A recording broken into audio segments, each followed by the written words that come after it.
When cops in South Carolina spotted this car swerving across the road late one night, they recognised what they thought were the familiar sights of the typically plastered motorist and assumed this would be an open and shut case. The vehicle just swerved to the right to come to a sudden stop. Good Lord, man. Look at the marks you just left. Well, learn from me.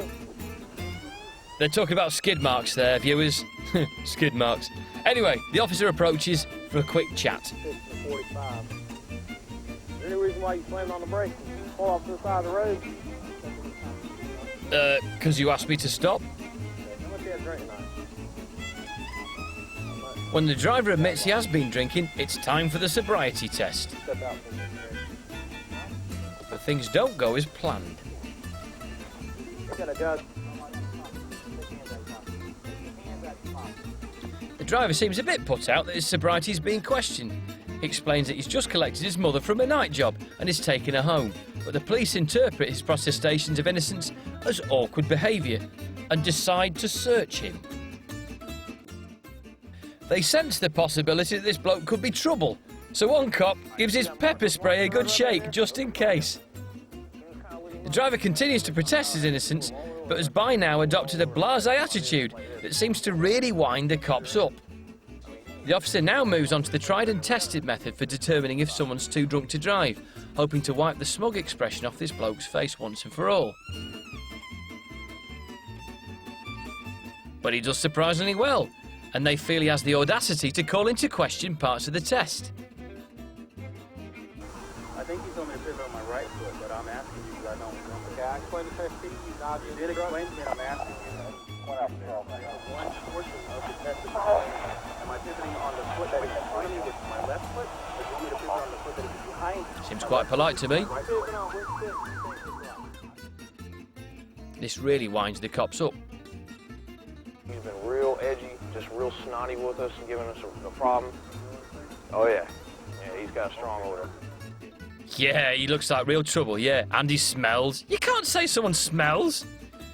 I guess these cops didn't like the thought that someone might actually pass one of these tests. Georgia law requires you to take some preliminary tests in order to determine what your alcohol level is.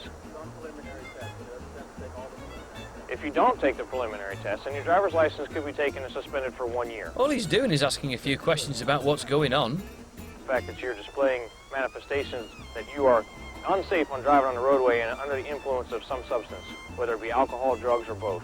So even though this bloke passes the sobriety test with flying colours, the cops decide they want to nick him anyway.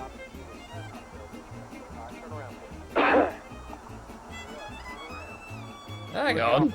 Is it just me, or do you think the police are being a tad heavy-handed there?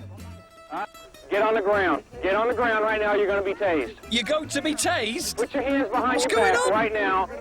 Get down on the ground or you're going to be tased. Stay in the car. Stay in the car. Put your hands behind It's your a back. bit over the top, isn't Put it? your hands behind your back. Put your hands Still getting a bit behind your Lord of the back. Flies, this. Put your hands behind your back. He's opening your feet. Put your hands behind your back. Don't move. They're That's definitely right going to there, taser right him.